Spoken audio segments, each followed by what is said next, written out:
Thank you so much, Chairwoman Cortez Masto, and I really appreciate the opportunity to come before your committee today to present a really important priority for Washington State. And I want to acknowledge Senator Cantwell, who I know will join you shortly. She has been a stalwart champion for our environment and our wild places, and I want to publicly thank her for all she does for Washington State and our nation. This year, I was very proud to reintroduce the Wild Olympics Wilderness and Wild Scenic Rivers Act.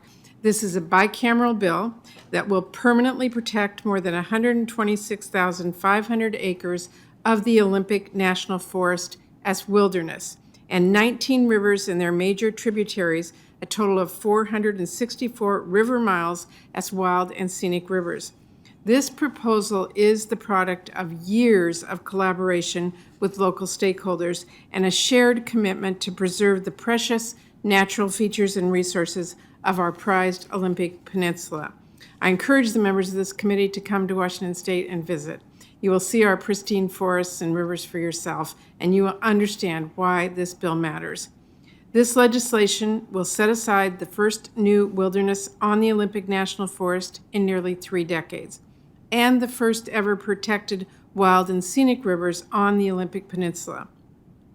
Our bill was designed through extensive community input from just about everyone you could think of who lives on the Olympic Peninsula. And I especially want to acknowledge Representative Kilmer, who's been a steadfast partner in this effort. Since I first introduced this legislation in 2012, we have built a far-ranging and very broad-based coalition of nonpartisan support that encompasses more than 800 major local endorsers. It is almost unheard of to find this kind of overwhelming support for a bill in Congress, but in Washington State, we know we don't have to choose between preserving our natural spaces and growing our economy. They go hand in hand. That's why the local Olympic Peninsula and Hood Canal area tribes, businesses, shellfish growers, sportsmen, faith leaders, and conservation groups are all firmly behind this legislation. In fact, more than 12,000 local residents signed petitions in support of this legislation, and about 19,000 people live in Port Angeles, which is the largest city in Clallam County, so 12,000 petitions is not insignificant. Washington State wants to see this bill finally passed into law. No two ways about it, we are unified in support. As I mentioned, this legislation has been carefully crafted through extensive community input to get to where we are today. This proposal will have no impact on existing timber jobs and will permanently protect sources of clean drinking water for local communities, while also protecting and expanding world-class outdoor recreation opportunities like hiking, camping, boating, hunting, and fishing without closing any roads.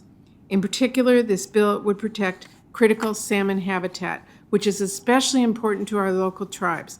And my bill expressly acknowledges the fundamental interests and expertise of all our treaty tribes in the restoration of fish habitat.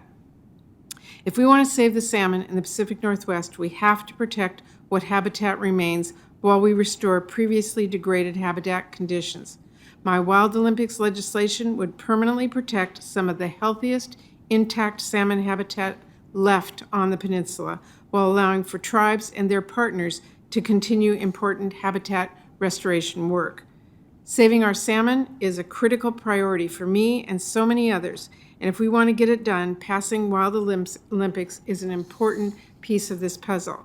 These national treasures, the breathtaking views, the stunning scenery are truly the heart of the Olympic Peninsula, its economy, its community, and its heritage, and it is a source of pride for our country as a whole.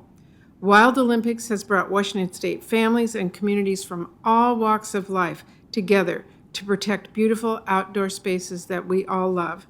And I'm thrilled to be here today to be their voice in urging we get this bill to President Biden's desk without any further delay. Chairwoman Cortez Masto, thank you so much for allowing me to speak today.